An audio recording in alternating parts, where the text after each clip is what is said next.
Good afternoon, everybody. Barry McGuire here. It's Thursday, December 17th. It's 5 p.m. Mountain, so it must be time for Live at 5. Another presentation of Barry McGuire's Creative Real Estate Education Group.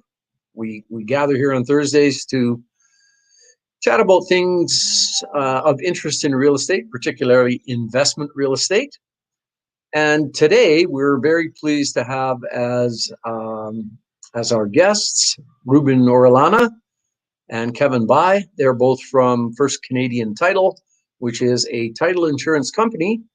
And that should be your hint that if you didn't listen to what Donna tells you, today we're going to talk about this thing called title insurance. Title insurance. Sounds like your title might catch fire and there's an insurance policy to recreate it, or I don't know, it's all very mysterious what title insurance might be. So, so Ruben Orellana and Kevin By are both with First Canadian Title, which is a title insurance company. Ruben is more on the residential side of title insurance, so certainly houses and duplexes. We'll get him to tell us what the what the dividing line is between residential and commercial. And Kevin is more on the commercial side, which is quite a bit different than residential. So I know that most folks listening are on the residential side, but I know some of you have commercial properties or are thinking of getting into multifamily properties, and that's where you'd be more interested in hearing what Kevin has to say. So without any further ado, let's bring up Ruben and Kevin. It's Kevin in the middle and Ruben on the side. Well, now it's switched. Ruben on the bottom, Kevin on my right. All right, gentlemen. So you guys are both with First Canadian Title. I mean, let's start with a basic definition of what is title insurance. Just kind of a broad, general. If it's a North American wide definition, great. I mean, so what is title insurance? Yeah, thank you for having me, Barry. That's a great question. I deal with lawyers and realtors all the time, and that's the one that comes up all the time. So basically, where most types of insurance protect you for things that will happen in the future, title insurance protects you for things that have happened in the past up to the date of policy. Okay, of the date that the policy was issued. So you talk about anything that might be related to any title-related issues, like title defects, encumbrances, liens, off-title issues like lack of legal access, non-compliance with zoning regulations, lack of building permits, and then transactional issues like fraud or RPR-related issues. So that's, in a nutshell, what title insurance does. It is basically related to the title. And the reason why that's important is because I get a lot of questions about, I have mold in my bathroom. Is that covered by title insurance? And, and sometimes title insurance may be confused with your general insurance or your fire insurance. Sometimes we've had claims where there's been an overlap. But typically that's probably the best definition, is anything that has happened in the past, where the city or the municipality might come in and issue an enforcement letter for something that is a deficiency, or something that didn't have permits, or something like that that the owner of the property is being forced to remedy. And we can certainly discuss what some of those things might be triggered by, as well as what the city looks at when issuing some of those. And but primarily, that's typically what triggers the policy, is an enforcement letter from the municipality. Okay. So I think that's an important thing for people to understand, is that it does cover things in the past. So if I'm a person buying a property, and as part of the purchase, I get a policy of title insurance, it's going to cover, well, it covers things that might have occurred from the time I buy back into the past. It doesn't cover now that I own the house and I have a policy and something new shows up, It's not going to cover after I purchase? Something that shows up actually being done after I purchase the house. Is that right, Ruben? Yeah, that's correct. So anything that you do to the property after you own it, then obviously that wouldn't be covered because you're aware of it. Right. Anything that would have happened in the past that maybe wasn't disclosed by the seller, or maybe even the seller didn't know, and then it pops up, and that really brings us into known versus unknown issues. And this is where a lot of people tend to get in the weeds because they're afraid to mention anything about title insurance. It's a very useful coverage, but they don't really understand it. And there's a lot of myths in the market about what title insurance does and what it doesn't do. And so, it's important to understand some of those differences of what a known versus an unknown issue is. So, for example, if you buy a property and, you ask your realtor or whoever will ask the question if there's any permits or if there was any work done to the house. If the question is asked and the seller lies about it and says, no, I don't know, and then later, months later, years later, you'll find out that there was actually the work done and it wasn't done to code, or it was done without permits or something like that. The city finds out, and that's how you become aware of it. Then that's something that title insurance will protect you from because it was unknown at the time and it wasn't documented. But just because it's a known issue, it doesn't mean that it won't be covered. It just means that we need to know in advance to see if that's something that we can. So during the transaction, while you're making the deal and you're deciding whether you're going to buy the property, if something comes up that is known, you can certainly send it to us and we can get you a pre-approval to see. I can send it to our underwriting team and see if that's something that would be covered. So for example, we had a few years ago, something was brought to us by a realtor where there was a 30-year-old retaining wall that was encroaching on city property. And there was a known issue. And rather than making assumptions that we wouldn't cover it, it was sent to me. I sent it to underwriting, and underwriting came back and said, you know what, it's been 30 years. What are the odds that the city is going to try to enforce that now? And we felt that the odds were pretty good that the city wouldn't enforce it. So we took the chance and said, yeah, we're going to cover it. So just because it's a known issue doesn't mean it won't be covered. You need to send it to us and we can get you a pre-approval. The great thing about the pre-approval is that it doesn't hinder the deal. Typically, if you don't have title insurance and something comes up, say something is revealed in an RPR and something we can discuss as well, then what happens? You risk, walking away from the deal or trying to get some sort of concessions to cover those deficiencies, where title insurance actually gives you recourse. And in the event that something does happen, you have recourse where that will protect you. So that's the advantage of having title insurance.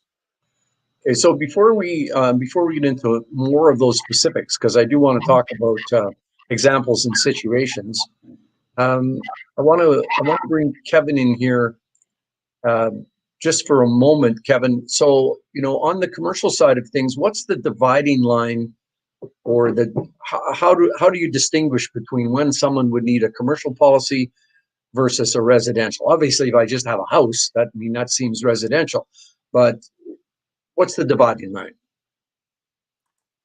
Yeah, so it's a great question. It comes up all the time. So typically our rule of thumb is anything that is 7 units and above, we consider commercial. So it's a 6-unit multifamily property. We typically will drop it into residential. However, with that said, it's not a black and white issue. We've definitely done deals on multifamily properties that are 4 units even. So it really just depends on the specifics. So for instance, if the mortgage is being financed by a commercial lender, let's say TD Commercial, they want a commercial policy, and so therefore we're gonna push it towards the commercial side. So we do look at the things on a case-by-case basis, but with that said, that is our general rule of thumb there. Okay. All right. So 7 units and above is kind of with knowing there's some exceptions, that's the basic dividing line. All right. So I just like to get into just a touch of the historical side of things before we get on to the, more of the specific side of things. I remember, why do I even say these things? I'm so old that I can remember back to, I think it was about 1990. I was at a downtown firm here in Edmonton, and I was at a partners meeting, and one of the partners came stomping into the meeting, and he goes, "Okay, we're finished." And he he threw a kind of a news release on the boardroom table, and the news release was, title insurance comes to Canada. And he goes, nobody will need us anymore. We'll be just like the States. It'll all be escrow companies, and title insurance is going to ruin our lives as real estate lawyers. So that was 30 years ago. So I kind of think that's roughly how long title insurance has been in Canada. But I know that title insurance didn't start here. I mean, it came from jurisdictions where they have what's known as, a registration sort of way of dealing with their property, as opposed to here in Alberta and like lots of places across the country, we have what's called a Torrens system of real estate holdings, which is more of a guaranteed title situation. But in registration jurisdictions, all that the government does is they take anything that anybody brings them about anything to do with land, and they record it. They don't pass any opinions on it. They don't look at it. They don't examine it. They don't say anything about what people are bringing in. They just record it, and it'll just say, Kevin By brought in a transfer of land on this day. And that's all that happens. And the transfer will be there. They don't go, that guy missed his signature, or this is a fraud. They don't do anything like that. So I kind of understand how in jurisdictions and U.S. states that have this registration system where there's no guaranteed title, I can sure see how title insurance started out down there. But how did it have to switch and change when it came to Canada, and you come to a place like Alberta where it has its Torrens system with a much stronger system of titles, where you have a title in Alberta and you look at it, you are 99.9% guaranteed that what you see is the true state of the title, and there's not somebody hiding in the weeds to come and get you. So I guess I want to know, how did title insurance switch its point of view when it came to Canada? Yeah, that's a great question, Barry. So yeah, we actually, FCT is actually the pioneer of title insurance. We brought it to Canada in 1991, and we've been around since then. It's interesting you mentioned about the lawyers feeling they were going to be out of business, because we still hear that today.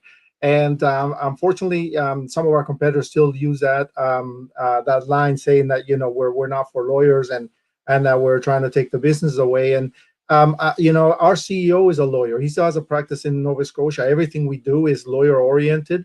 We are fortunate that we're able to have the type of insurance license in Canada that we're able to bring new products out to market and new services.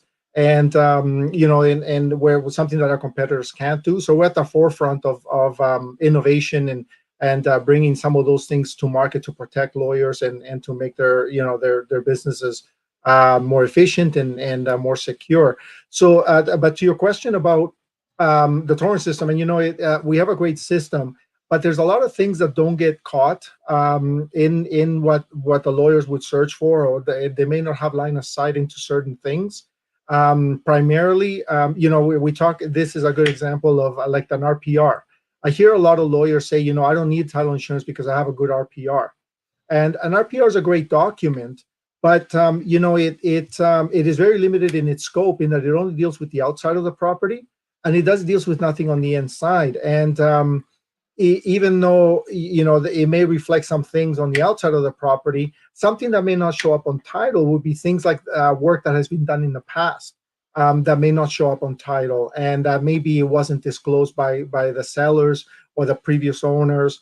And you may look at things like who's handed it before, and the mortgages that have been in the past. But a lot of the things that we see in terms of our claims, especially here in Alberta, really are more related to other things, not just the obvious that you would see in your typical title searches that a lawyer does.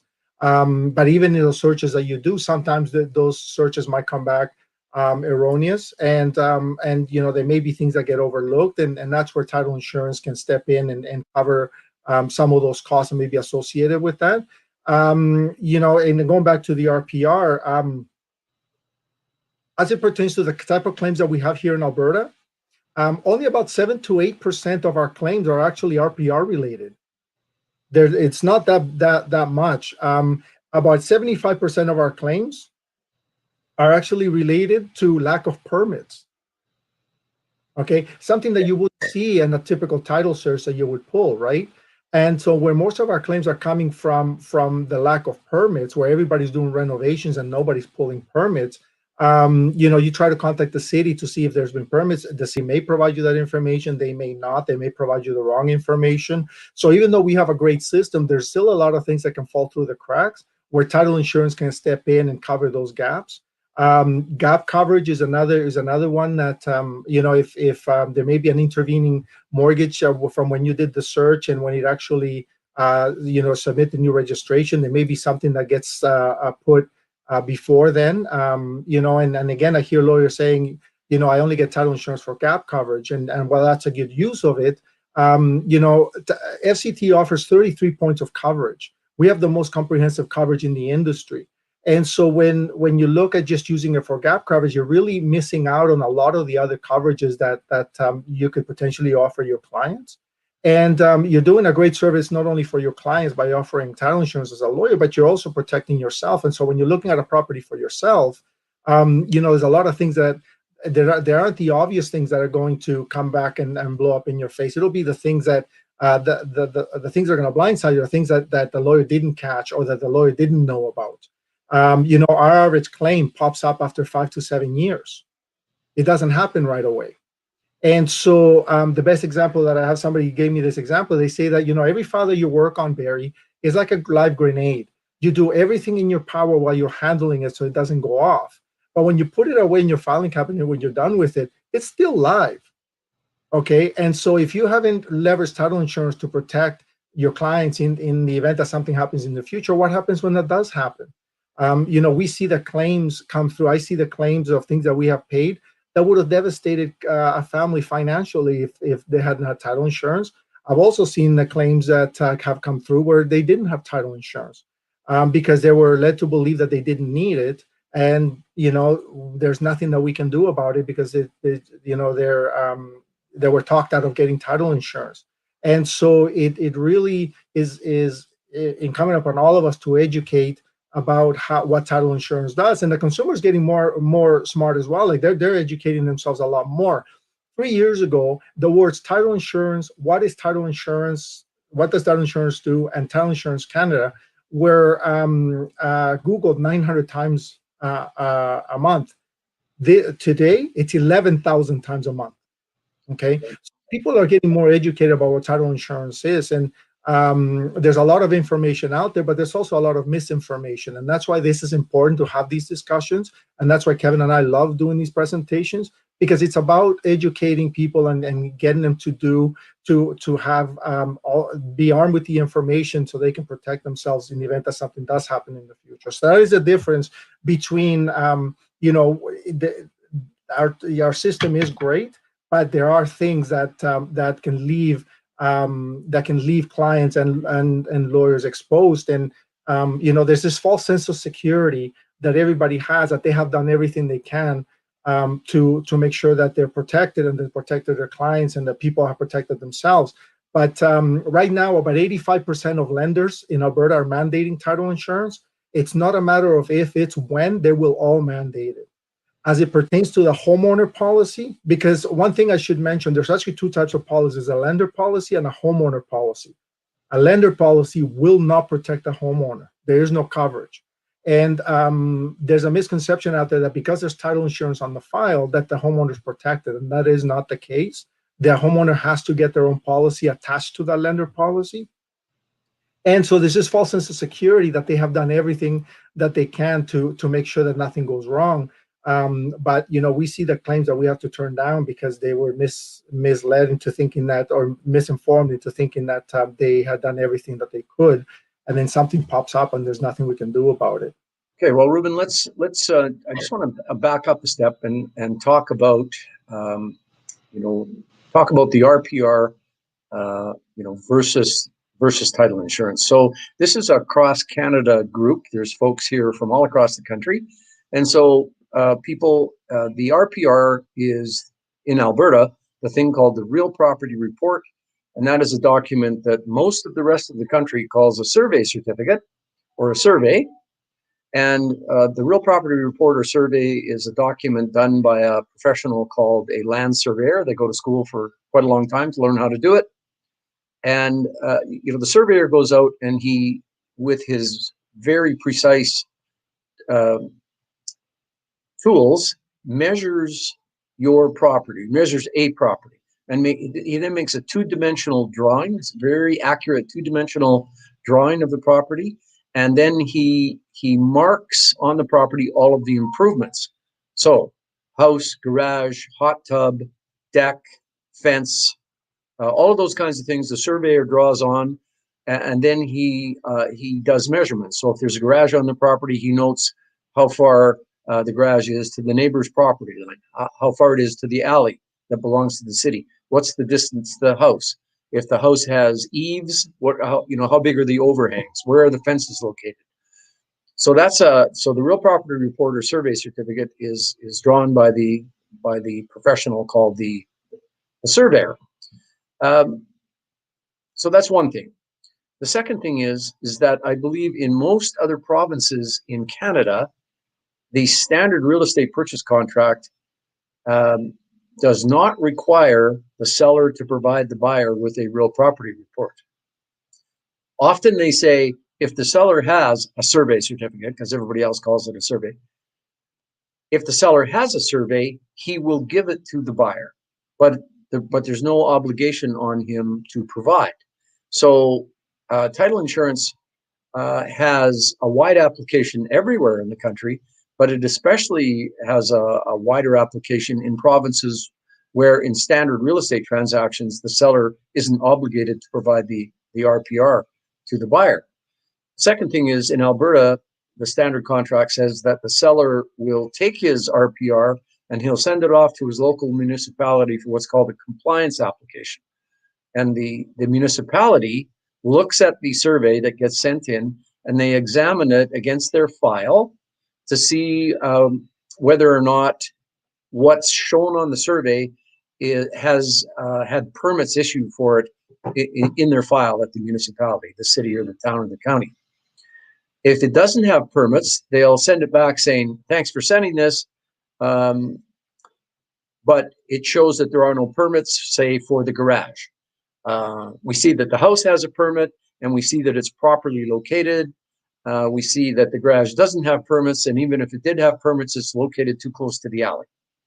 So that is what a real property report is, or a survey certificate is generally. And then in Alberta, we have the odd situation that our contracts says that the seller will supply the RPR in compliance to the buyer. As Ruben pointed out, that deals with the outside of the property. The surveyor does not go inside the house and look at or measure anything inside the house or inside the garage. It's all outside stuff. So where you might have, a brand new real property report that the seller just got done 2 weeks before your purchase, and that was sent into the city, and the city sends back a nice clean compliance saying that, everything looks good. We see the house, the garage, the hot tub, they all have permits and nice compliance stamp. So it comes back and everybody feels comfortable about that. And I have to say that the general practice, I think in Alberta, is that if a seller provides a nice crisp RPR and compliance showing no issues whatsoever to a buyer, many buyers and realtors and lawyers just kind of shrug their shoulders and go, okay, well, I guess we're covered. There's nothing else going on. And so what Ruben has been talking about is all of those things that are not covered by the RPR. The RPR is great to show you dimensions and show you outside problems. It's great if your plan is to, say, knock down a property that's existing and you want to build your dream home. It's great for that because you might need to have a certain number of square feet in order to build your dream home, and your real property report will give you exact dimensions. or you might want to put up an addition, or you might want to put a garage on. And if you do those kinds of things, you have to pay attention to city bylaws that talk about how much room you have to have between house and garage and where it all has to be located. And so a real property report is very useful if you have future plans for the property, or to get a really good look at whether the buildings outside as they sit have permits and whether they meet the city setback requirements. So the RPR is great for that. But everything Ruben was talking about are things that the RPR doesn't show. And that's why Ruben and Kevin think title insurance is useful. It's for all of those things that the RPR doesn't show. And as Ruben said, there are 33. He talked about 5 or 6 or 8 of them tonight, but there are 33 things that title insurance covers. And let's talk about permits, because there is a lot of renovating work going on in Alberta now. People are renovating like crazy. The current real estate purchase contract says that the seller will, if he knows about any work that's been done that has not had a permit issued, that he'll put up his hand and say, hey, I didn't get permits for this. But sellers do not always either tell the truth or say at all about things. And so we're going to move away from the real property report discussion and back into the title insurance discussion, and particularly talk about permits. So Ruben, so we'll ask you a question. So a buyer is going to look at a property and he sees that there's been some development in the basement, say. So he says to the seller, did you get permits for this development that you did in the basement? I mean, let's say they put in a rumpus room and a bathroom and an extra bedroom and a laundry room, and that's the development. It's all nicely done, looks good. The seller says, gee, I don't know. They were here when I bought the place. So I have no idea whether permits have been issued in a case like this. So, Ruben, if a buyer runs into that situation, and he goes, I wonder, the seller doesn't know if there are permits. Maybe I should get title insurance. So let's say he does that. Let's say he actually gets a title insurance policy, and to be clear, he's going to get the homeowner's policy. Maybe he gets the lender policy as well, but at least he has a homeowner policy in there too. So give us the scenarios, Ruben, that will show up if the seller didn't get permits. If it turns out the seller did not get permits, tell us how title insurance fits into this situation. Yeah, we actually see that quite a bit. It's probably one of the most common ones that we see. And so in that situation, if in the event that something in the future comes up where now the purchaser of the home, they're the owner of the home, they've been living there, they've assumed that everything's fine because the seller told them that they didn't know if there were permits, it wasn't them who built it, it was already like that. We see that, that's quite common. And then all of a sudden something happens where, so we actually had a claim where there was electrical work done to the basement that was not done by a certified electrician.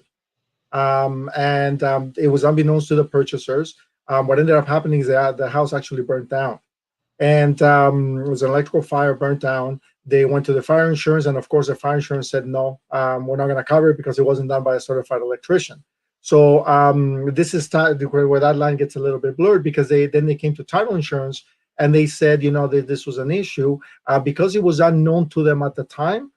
We actually covered that, and we covered the cost of repairs to that to everything that was damaged. We covered those costs, and so that's kind of it fits perfectly into those unknown issues where somebody wasn't forthcoming with the information. They didn't admit that it was them that did the work or whatever, and then something happens, or even maybe it's not as serious as a fire. Maybe the city, for whatever reason, comes to that property, inspector looks and says, there's no permits for this, and we have no record of permits. We've had claims where we've paid out the cost of the permits alone, just because it wasn't it didn't have permits doesn't mean it wasn't done to code, right? And so we've had claims where we paid out the cost of the permits, where the city said you need to get permits for this stuff, and we went ahead and got that done for the homeowner and got that taken care of and got the city happy with that. So those are a lot of the claims that we see. We have seen where there's structural issues. One of the things that we hear as well, just like you were mentioning about the RPR, is inspection reports. That comes up quite a bit, and people say, "Well, I have an inspection report." But remember, inspectors don't punch holes in walls. They don't see what's going on behind the walls. And so it's important to, again, you go back to title insurance, where in the event that something does happen, title insurance, and if they weren't aware of that issue, title insurance would protect you. Now, if it's a situation where the owner says, yes, I built it, or the seller says, I built it, I didn't get permits, just never bothered with that, then that's gonna be an exclusion on the policy, because we're basically walking into a claim. So it doesn't mean that we won't offer the rest of the coverages. It just means that specific issue won't be covered. So we do have those as well. They become exclusions in the policy, and sometimes an updated RPR will uncover things, or whatever information is divulged by the seller that makes us aware, makes the realtor or the potential purchaser aware of those issues. Then they need to let us know those things. And Okay, so I want to stop you there, Ruben, because that's a very important point that you just made. So the first example was, we asked the seller, "Did you get permits for the basement?" They say, "Don't know. It was here when we bought the place, so we have no idea about the permits." So if trouble shows up out of that, we're going to have coverage. But if we ask the seller and they say, "Yeah, we know, we should have got permits, but we didn't." So now, if the buyer is applying for title insurance, I think this is a really crucial point here. If the buyer is applying for title insurance, and that's done through his lawyer, I mean, it's important for buyers to tell their lawyers what's going on with their inquiries about the property, because unless the buyer says to the lawyer, "I asked about permits," and the seller said, "Yeah, I should have got them, but I didn't." If the lawyer doesn't have that information when he orders the title insurance policy, he won't be able to give that information to FCT, and then when it shows up later, that the city shows up and says, "So, what's all this development without permits? No coverage." So, I mean, that's a really important thing for folks to understand, is that if you get information that is offside a property, you really need to run that through your lawyer and bring it to his attention. And you probably need to say, "I need to know whether title insurance will cover this." And that involves a conversation with the underwriters at FCT. You have to call, and like all insurance policies, it's a matter of utmost disclosure. You have to absolutely tell the truth about what you know, so that the title insurance company can make an appropriate decision. You got to tell the truth. And then they will say, and they might say, "Hey, if they didn't get permits and we know about it, we'll cover you for everything else, but we're not covering you for anything that shows up out of the permit issue." Okay, so that is a huge issue for people, because the municipalities are now much more active about enforcing permits. So, for instance, if those people applied for permits but then didn't come back to the city to say, "Okay, we're done, come on, let's do a final inspection," the city, long after the fact, so long after the fact, I had one about a couple of months ago where my client said that 14 years, ready? 14 years after he bought the place, the city said, "So, what about the final inspection on that basement development?" And he goes, "What?" In any event, I mean, my point is that certainly the city of Edmonton and lots of municipalities kind of used to have a bit of a laissez-faire attitude. If somebody applied for permits and then didn't come back to finish it off, they went, "Oh, well, guess they're not interested," shrug their shoulders. But now they're much more active about enforcing enforcing permits. So if you ask the question and you get the answer, no, we didn't get permits, and you now know that you have to disclose that to your title insurance company, and they won't provide coverage, and that's fair, because obviously they know there could be a giant problem, and that, you know, they're not going to insure away problems that they don't have to take on, and because that just doesn't make sense. Then as a buyer, what are you going to do with that property? Are you going to take the chance that nothing will ever happen? Or are you going to say to the seller, okay, you know, you didn't get permits, I can't get title insurance, I'm now exposed to the city coming along and enforcing permits and coming along and inspecting and telling me that that everything was done wrong, and it's not as simple as just getting the permits and getting a final inspection. They're going to come along and say, who did this work? This is the worst job we've ever seen. You have to rip it all out and do it over again, and you have no title insurance coverage. So my point is that if you're thinking of buying a house like that, where you know there's no permits, you better think twice, because title insurance won't cover you, and you've got huge exposure. So just wanted to say that because I've run into it X number of times. Kevin, I want to bring in you in a little bit. I want to hear from you how commercial insurance differs in its coverage, because I know that coverages are different, and if you could give us the kind of the broad brushstrokes of how commercial coverage differs from residential coverage, I think everybody would be interested to hear that. Absolutely. So we're talking about permits right now, and that's probably a very critical point to make here. So on the commercial side, we don't provide coverage to the owner for building permit issues and work order issues. So those are not covered for the owner on the commercial side, although they are covered for on the residential side. So the reason behind that is, as you can imagine, building permit issues here in Alberta, that's one of our #1 risk factors that we pay a claim out on. On the commercial side, the dollar values we're insuring are quite substantial. I mean, these are $1 million transactions, and therefore for us to pay out a claim on a permit issue can be quite a big hit.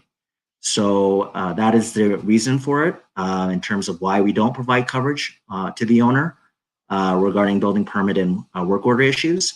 However, for the lender, we do provide that coverage. So if you are getting financing and they request for a commercial loan policy and they want to have fire search, work order, building permit coverage, we do provide that for the financier. So, and that's not, I want to make the point that that's not just major banks. So if you're a private lender, we also provide that coverage to private lenders. That's good to know.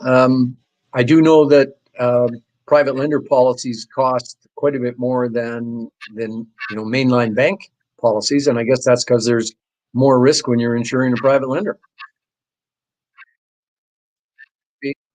You would be correct on that. So, we are making a great effort to expand our partnerships with various lenders, regional and local, and those include private lenders. But the reality is that these private lenders are often more risky based on the parameters of the transaction. So the premiums do tend to be higher, but it's not something substantially higher. So I want to stress that too. So it's not like it's 50% higher on the premium either. I do find on the, a difference on the commercial side of things. Whenever I'm doing a commercial transaction, we almost always have to buy title insurance for the gap coverage, even if we don't want anything else. The Western Torrens protocol doesn't cover commercial transactions, so we need the gap coverage. Folks, the land title's office is currently taking 10 or 12 business days to register documents. So if we were looking to close a transaction by Wednesday, December 23rd, which is basically a week away, if if it's taking the land titles office, say 10 business days to register, if we send it to land titles now, it won't register by December 23rd. So if we want to close our deal and be able to pay out money, we buy a policy of title insurance on the commercial side, and title insurance covers the difficulty if anything shows up while our paperwork is in at land titles.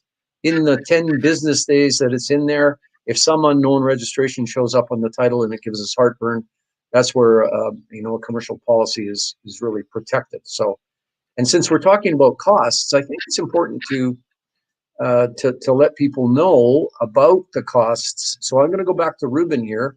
And so Ruben, on a basic residential deal where somebody's paying, say, $400,000 for a property and they're getting a conventional mortgage, 20% down.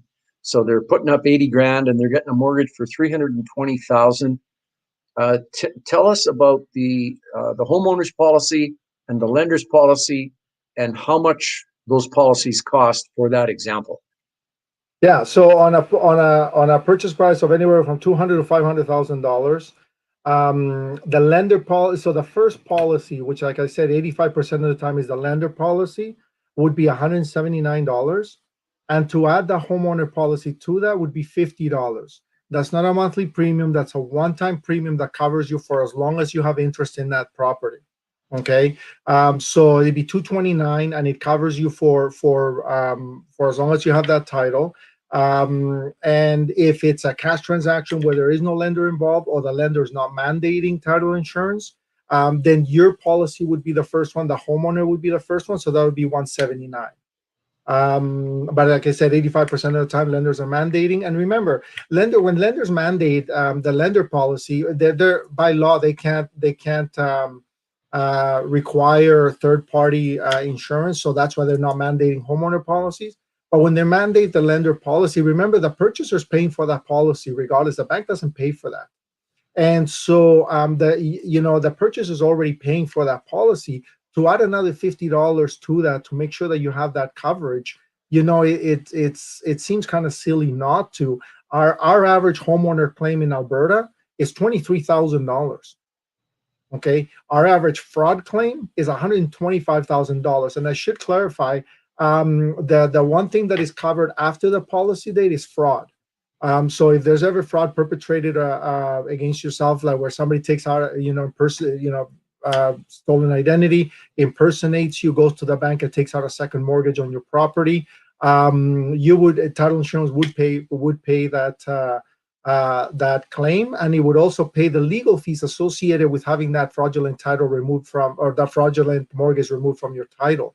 So there's a couple of things there. There's a duty to defend, which means that we will cover the legal costs associated with defending your title. That does not detract from the value of the policy. That's over and above. Okay, so that's very important to note. And as well, that we have a no-fault claims process. So whenever somebody submits a claim, we're not going to go on a witch hunt to see who lied and who didn't say what. If the homeowner shows that they're suffering a loss because the municipality is forcing them to remove something, and it's a coverage, we'll go ahead and pay it. And it's just a lot, to be honest with you, it's a lot cheaper to get it out of our hair than to try to investigate or try to go after the money or stuff like that. But those are basically the costs associated with it. Anything over $500,000, it would be $1 per thousand on the overage. So if it's a $700,000 policy, it would be an additional $200. And like you said, if it's with a private lender, then obviously there will be more premiums added to that, again, because it's a riskier mortgage. So there's more cost because there's more reserves that we have, or more money that we have to put in the reserve fund to cover any potential claims. So I think that just as I think about my brother lawyers and what they do and what they don't do, just from a if anything happens at all, it's worth the money perspective. If the lender is mandating the policy, so the buyer has to already spend $179 for his property that's under $500,000. If he already, because the bank will make him spend $179, I mean, why not spend the extra $50? Because as you say, it's a one-time premium. I don't think most folks understand that when most people talk about insurance, they go, okay, well, I have a yearly premium to pay and it's always going up. So I think understanding the cost, not that you should do it just strictly from a cost perspective, but it is not expensive to get title insurance. Let me ask you this, Ruben, how many residential claims did you pay out on in Alberta last year? Any idea? You know what? I don't have exact numbers on how many we paid out. I can tell you two things though. Our numbers reflect basically what the Law Society shows as well. Real estate is the riskiest, one of the riskiest practices to be in.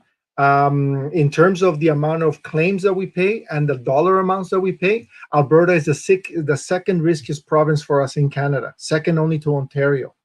Okay. So you're seeing a lot more. Like I said, the permit thing is a big thing. Fraud. People are getting very creative with fraud and with the way technology is. And we're actually the only ones in the industry that have a certified fraud examiner on staff.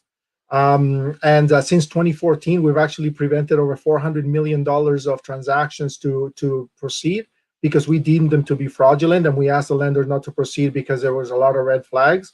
And we asked them to hold off. So those are the kind of things that we do because of who we are, and Alberta being the second riskiest province for us in terms of what we pay out and the number of claims that come in.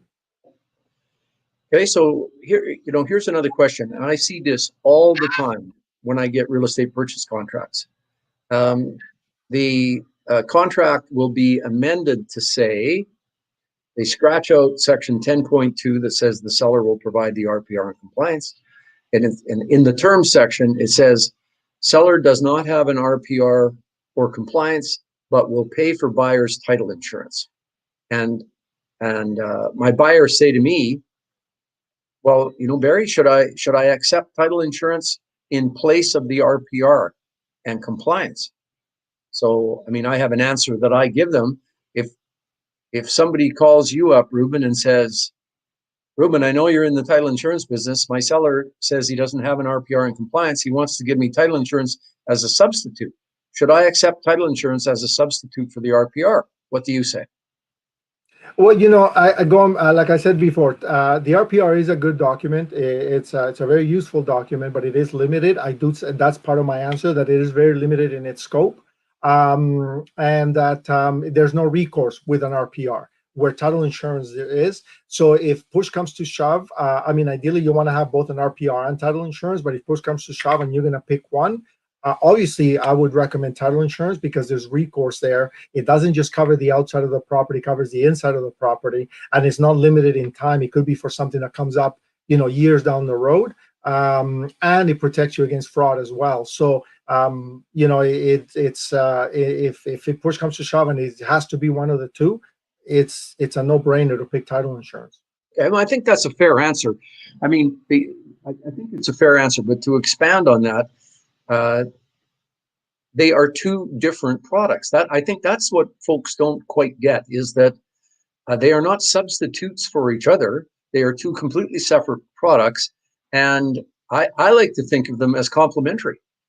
The RPR and compliance provide one set of information that's certainly useful and valuable information. And you have to, if you're buying a piece of property and you're considering the RPR versus title insurance side of things, and the RPR is not available, you have to ask yourself and be able to have the conversation with somebody. What information does the RPR give me? What is it that I'm going to be doing in this property? And how would the RPR help me make a buying decision? So you have to be able to think of the RPR and exactly what it does. And then you have to be able to switch hats and go, okay, well, what about this title insurance thing? What does it do? And, as Ruben said, and as Kevin has told me, title insurance provides a whole different set of coverages that have nothing to do with the RPR. They have nothing to do with the RPR and compliance. They might, affect some of the things that show up on a real property report. But really, I think the answer there is that they are complementary products. And you have to have, as a buyer, a deeper discussion with your professionals, whether it's someone like Ruben or someone like me or a realtor who understands. mortgage broker who understands these things, so you can delve a little deeper into what you're doing with the property and the why you would pick one or the other, or should you have both. So that, I mean, I think that's a pretty fair answer, Ruben. Barry, I wanted to just chime in and just say that probably one of the reasons why there's this perception in the market that they're replaceable is oftentimes when a purchaser is deciding to get an RPR, because based on the conditions of the financial institution will accept a title insurance policy in lieu of the RPR. And so that's another reason why that clients want to choose to get the title insurance policy. It's faster, it's quicker, it's cheaper. So that's also part of the reason. Yeah, and that's a good point. That's a good point, Kevin. You know, lenders have the gold, and he who has the gold makes the rules. And you know, they will, if there's not an RPR and compliance available, they will accept title insurance. And the reason that they do that is because they know title insurance, covers their position as a lender. And let's face it, whose position are they trying to cover here? They're trying to cover their own position. Fraud. Barry, just one thing I was going to jump in. Somebody, I've seen a couple question pop up a couple of times about, can you get title insurance only at the time when the transaction is happening, or can you get it years after? You can actually get it at any time. That's a very good question. You can actually get title insurance anytime. It is certainly the most cost effective to get it at the time of the transaction because all the searches and everything is being done at the time. But you can certainly get it afterwards. It will be more money. It could potentially be $400-500 and up, because everything, we have to go back to square one and do everything that would typically be done during a transaction. But you can certainly do that. You can go to fct.ca and you can there's actually a policy calculator there that can give you how much that would cost based on your specific property. So you can certainly do that. Sorry, but I just wanted to answer that question. No, that's a good one, Ruben. So I buy my property today, and in 2 years I go, title insurance, I should have bought it, and I didn't. So 2 years after I buy, I can buy it, right? That's what you're saying. That's excellent. So anybody who thinks they need some title insurance coverage and already owns a property, you can at least dive into the question of what's available now, and there's some extra underwriting to do because it's not kind of a normal purchase, but you can get it. It is available. So a couple of other examples, then I want to get into questions. Ruben talked about fraud, and maybe you think that doesn't happen, folks, but I had a file in my office where mom had paid off her beautiful luxury home. It was a clear title property. She had a ne'er-do-well son who forged a power of attorney. He transferred the title into his own name, and then he went to a bank and he got a 50% loan to value ratio mortgage, which turned out to be $350,000. It was a $700,000 house, and he skipped off with $350K, leaving his mom hanging. And title insurance took care of that problem. So that's an example of fraud that's come across my desk. Here's another example. Just last week, my client said, we're looking to buy this property, and the sellers have, since the old RPR was done, they had an RPR from 2009. In 2012, they built a garage on the property, and they didn't get the RPR updated, and they didn't want to. They didn't want to get the RPR updated, and they didn't want to get a new compliance. So they were offering title insurance in place of that RPR. So apart from all the other reasons why you might get an RPR, our question to ourselves was, okay, what are we going to do about this garage? So we called FCT and spoke to an underwriter, and they asked us questions about the garage.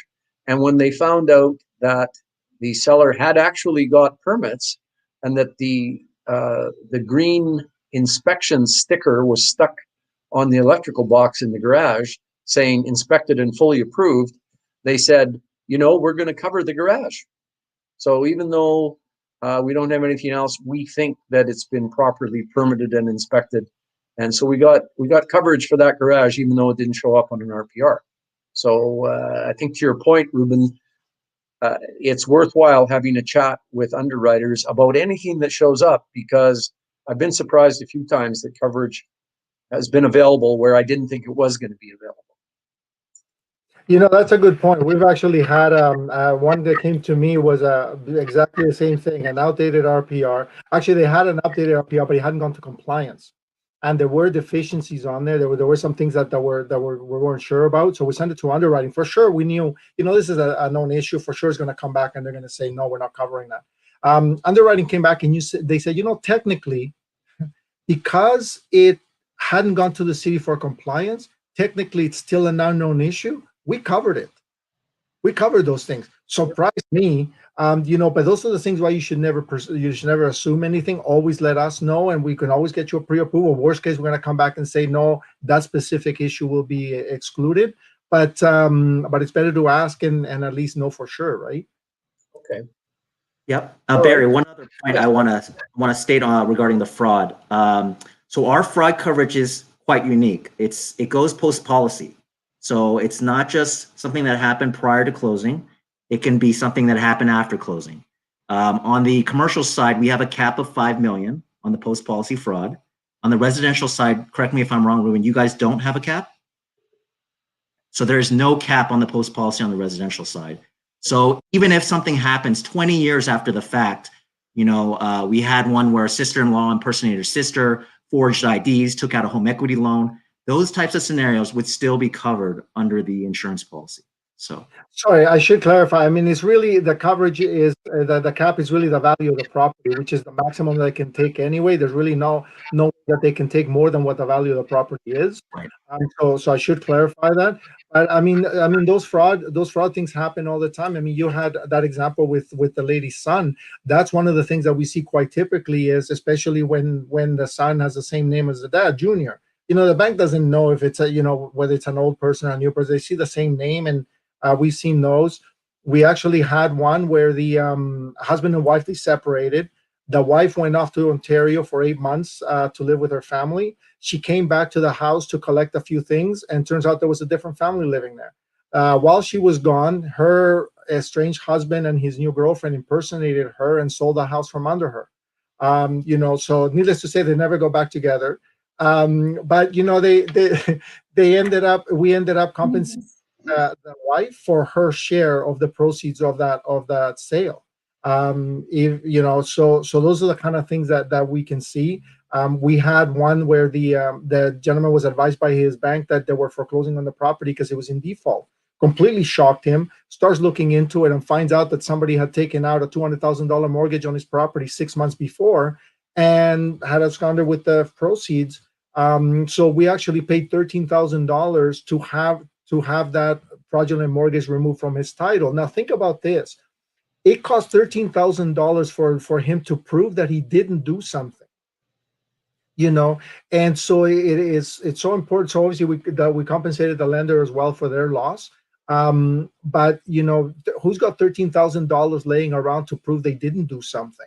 So those are some of the things why I love what we do, is because you see those types of scenarios, and you see that people just don't have that kind of money to laying around to be able to pay legal fees and things like that. So those are some of the fraud cases that we have seen.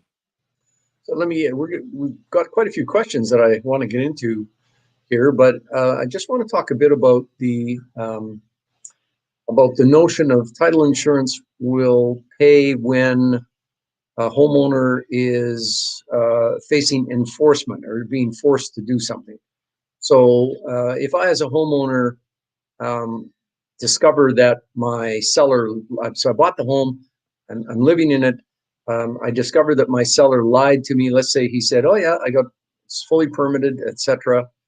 And I discover after the fact, say I'm going down to get permits now for something else. I was asking for permits about basement development. I'm down at the city getting permits for my deck. I'm looking at my file down at the city, and I go, you know what, could I just have a look at those permits for the basement? And the city guy goes, there aren't any permits for the basement. And you go, but my seller told me he had permits. And the city guy goes, no, no permits here. And so I phone you up. I'm not going to phone you, Ruben. We phone and we say, listen, I've now discovered that there's all this basement development and there aren't any permits. So I'm making a title insurance claim. What do you say? Yeah, that's a great question. So, in this situation, something like that, we would have to get the city. I've actually instructed homeowners to do this, to get the city to issue them an enforcement letter on those permits. That's what will trigger the policy. So there's two ways that would trigger the policy. And the municipality, the city issuing an enforcement letter saying you need to remedy something, or a neighbor saying in an encroachment situation, saying whatever's encroaching on my property, that would trigger the policy as well. Okay, so we would encourage them to get that enforcement letter and then contact us, and we'll start the claim process. Because remember, it's kind of like a car accident. You don't incur a loss when you get into the accident. You incur the loss when you go fix your car. And so it's the same thing with title insurance. There really is no loss until the city forces you to do something. And the reason why that's important, I've actually had lawyers call me and they say, we know this is an issue. We know it's going to be a claim, but the city's dragging their feet. Can you call the city and tell them to hurry up? We don't do that, right? So we have to wait till that enforcement letter comes, and that's what triggers the policy. So if you discover a problem if as a homeowner, you discover a problem where something's missing that should be there, I mean, can you kind of report yourself to the city and say, hey, we got a big problem here and we need to get this fixed. So I want you to issue an enforcement letter. You can certainly do that. You object to that? Yeah, absolutely. You can certainly do that. I mean, if it's something that it's not really bothering you, like it's not structural or affecting the integrity of the house or anything like that, and it's an issue. I mean, it's not something that I don't know that you necessarily have to go and get that done. You certainly can if you have title insurance, and that would trigger the policy. It's really in the event where there's something seriously wrong and that that the city's going to get involved, then you might want to let them know, right? So it really depends. All right, well, let's get into some questions. Donna, have you and Wayne been answering, or do we just... All right, well, let's start with the great Valden Palm. Are there any difficulties with using title insurance for agreement for sale deals where the AFS buyer is not yet on title? So I have asked this question of title insurance companies, and so they've said to me, Valden, that if we're looking to insure an agreement for sale buyer, because of the nature of the AFS deal, is not on the title, even though he has 100% beneficial interest, the short answer from title insurance has been, sorry, we don't issue policies to anybody except people who are actually on the title. So Kevin, Ruben, is that how you understand it? Yes. So you can't get title insurance if you're buying by way of AFS, although you might negotiate with your owner who's still on title and get him to buy a policy. You can buy a policy if he's still on, I think. You can explore it there. Next question. Mike McDevitt. You are welcome, Mike.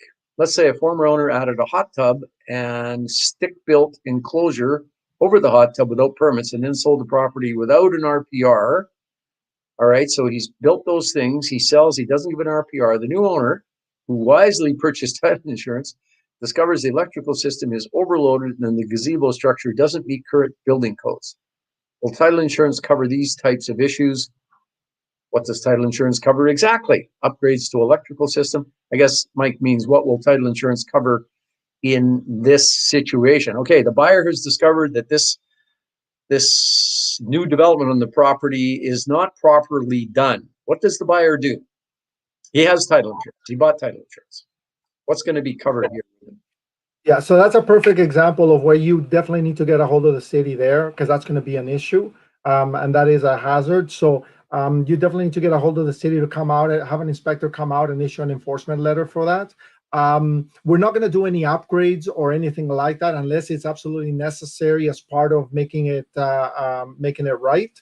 We will basically adhere to what the city requires, and we will make sure that we cover the costs associated with making sure that you're not financially you don't suffer as financial loss over that.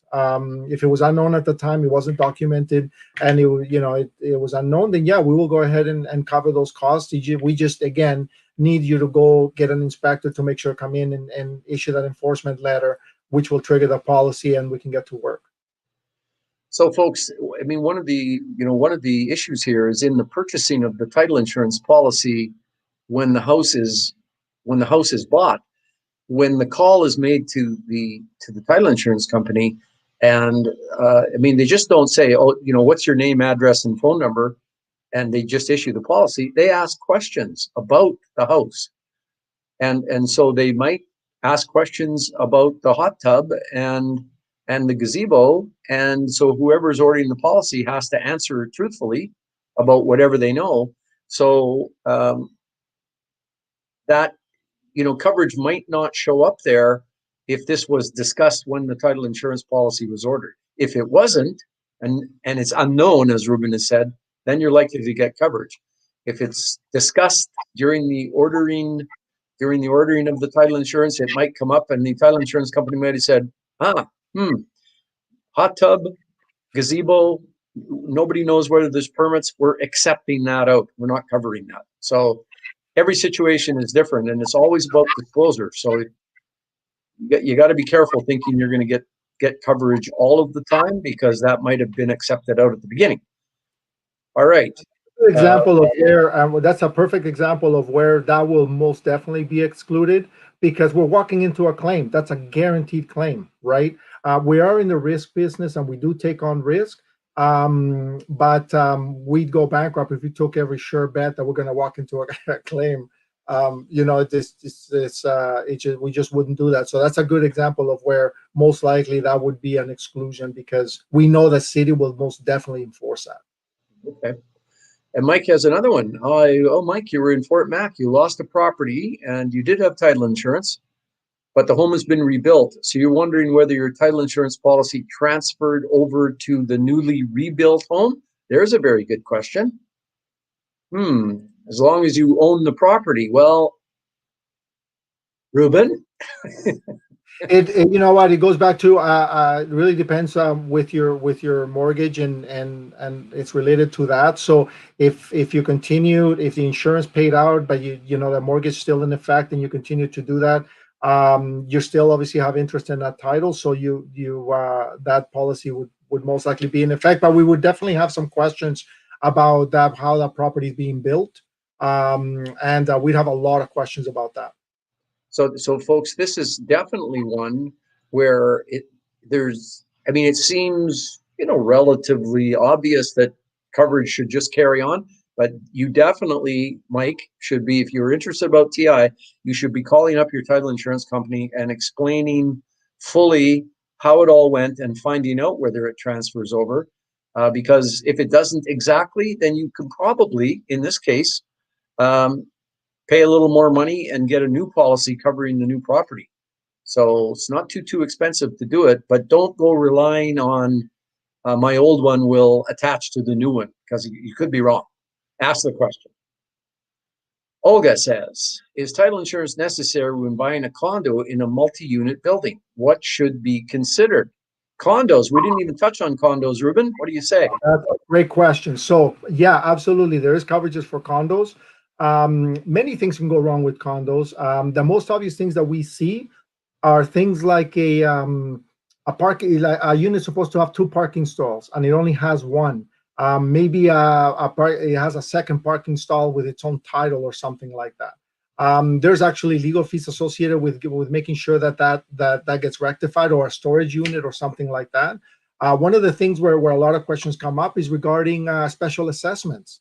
If there's a special assessment that is ratified by the condo board but is not documented, so they make a decision that they're going to do whatever to the building, the roofing, the envelope, whatever, and they say, yes, we're going to go ahead with this, it is ratified, we're making a decision, we're pulling the trigger, we're going ahead with it. This is done in November, and they go, we're going to start in March. Nobody documents it, which happens. It's human error, mistakes get made. You buy the property, and in March you get hit with a special assessment, $15,000. We'll pay that special assessment because it was unknown at the time. That goes back to unknown issues, right? So we will look through the minutes. We will look through all of the documents to see if anything was documented. If obviously if it wasn't ratified, if it was ratified and it wasn't documented, we will go ahead and pay it. And the reason why I clarify that is because we have had claims where there was a discussion about a special assessment, but it wasn't ratified. They left it where they were going to have another discussion in the future. You go ahead and buy that property, that unit, then they have another discussion, and then they ratify it, and then you get hit with special assessment. We've seen those claims, and we've had to deny them because it wasn't ratified before the policy date. It was ratified after the fact. And it wasn't a claim. It wasn't not a claim. It wasn't an obligation. It was a discussion, not an obligation. Correct. And it doesn't become till ratification, as you point out. Exactly it. And so, but certainly if it became an obligation, it was ratified before the policy date, you weren't aware of it and you get hit with a special assessment, we have paid those special assessments. Okay.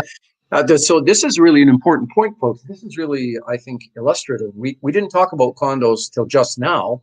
And when you're buying a condo, the real estate purchase contract doesn't require the seller to provide an RPR and compliance when you're buying a condo, unless it's a bare land condo. So if the seller doesn't have to give you the RPR and compliance, the only kind of coverage you're going to get is from title insurance. So if you're buying a condo, I think you should definitely have title insurance. Next up, what is the validity duration for an RPR? So Ruben told us already that your policy lasts for as long as you own the home, and it covers the lender for as long as their mortgage is in place. Is that right, Ruben? Kevin? For as long as you hold interest in that title. So if you sell that, you know that you like if you don't have interest in that title anymore, you go onto another property, that title insurance is not transferable. You have to get a new policy. Yeah, but if I own a property for 10 years and I buy title insurance at the beginning, I have coverage for 10 years until I sell it. Mm-hmm. Right? Yes. Okay. Now, what's our next question? Irina says, when you have a AFS deal, you as the one bring a portion to the deal with a mortgage of $250K, joint venture partner paying down payment and closing costs, and perfectly. Irina, what are you doing to me here? $500,000 purchase. Is it better to get both names on title of the house and title insurance with an AFS to the person who's bringing the mortgage? What is the best scenario with title on the purchase? Oh my goodness, Irina. That's a big old question. You know what? Irina, I think I have to save that one, and I'll look at it and consider it and maybe get you a private answer, because it's just will take too much, and I'm not sure that really title insurance applies to that, but we will definitely answer that. We won't let you go. It'll just be at a bit of a later time. If a lender requires title insurance, will it request this insurance on behalf of the buyer and then wrap it into the mortgage documents, or will it request the buyer to pursue the insurance? Well, I know the answer to this, because if the lender requires title insurance, they will say to me as the lawyer, the buyer must purchase, we as lender require title insurance. So mostly the lender just talks about whether they want title insurance. And if they want it, that's fine. We buy it on behalf of them. It's a whole separate question about whether the buyer wants to get their own policy. And if the lender is already requiring, as Ruben said, the buyer is going to have to pay $179 for a basic lender policy. The buyer may as well spend another $50 and get his own homeowner policy. So hope that answers that question. The bank really doesn't say anything, just to finish that off, the bank really doesn't say anything about, and by the way, we recommend the buyer get their own policy, and Barry, as their lawyer, you should talk to them about it. They just really talk about themselves and what they need on their end. Alan, how about new build, pre-construction condos? Is title insurance still recommended? Okay, Ruben. Great question. So yeah, we do have new construction coverage. Some of the things that we can see on new home construction will be things that get delayed because of seasonal things, like a deck or a driveway, an AC unit that doesn't get put in until the spring. We actually have a post-construction endorsement, And what that does is it gives you a year from date of possession for any of those things that will be taken care of in the future. So, for example, if a deck gets put in, I mean, the builder is not going to know whether the person building the deck, they got to build the deck, got permits, or that it wasn't encroaching on the property, or we've seen a driveway that's encroaching on a right of way or something like that. We actually had a claim in Calgary where an AC unit was actually put in, and it was encroaching on the neighbor's property. And under this coverage, we actually were able to pay the $3,500 it cost to move that AC unit and put it in a different spot. So when you think about it, you're buying a new home, you scrape your down payment, and you're looking at new furniture and all this, and then you get hit with a $35,000 tab to move that AC unit. You're not going to be too happy. So to think about title insurance to be able to step in and take care of that for you is a good thing. What about if we're doing it's new construction and it's pre-construction, as Alan says? I mean, there's lots of scenarios where a developer says, "Okay, I'm building this brand new high rise, and it's very popular, and people line up, but the project isn't going to be built for 2.5 or 3 years, and people pay their deposits. They pay their deposits, and so there's a few scenarios. If a developer takes deposits and then goes bankrupt before anything gets built, I think lots of provinces make deposits be held, and the developer doesn't get to use them. But Ruben, is there any coverage, where the developer is a bad guy, takes money and doesn't do what he said, and our buyer never gets a condo because it never gets built, but he loses a chunk of money? On those types of deposits, I know that when it comes to things like single family, when there's liens put on the property or stuff like that, those would be covered if it's something that the lawyer didn't catch. So in condos, I would imagine there'd be something where there's a lien put on to try to recoup some of that money. Then the title insurance would be able to cover some of those costs. But there might not be a policy in place because it's still under construction. I believe that there might be under, Kevin, would that be under commercial where the entire subdivision or something, or the entire project is covered in commercial?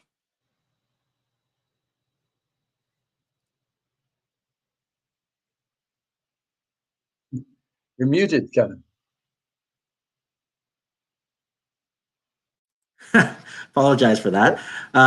So I'm not quite sure on that point, but what I would say is we do provide coverage, because this has come up quite a bit, is on new condo builds.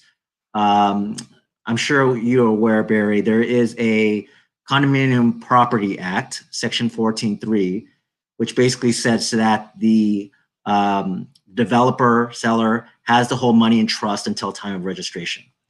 So I had several law firms contact me regarding this issue, and they wanted to know whether we could provide gap coverage.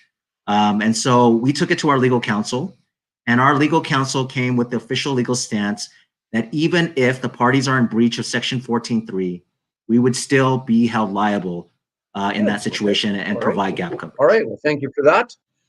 All right. Yeah. Well, gentlemen, that brings us to the end of the questions and kind of the end of our time. We try and run for an hour, and we've gone beyond that.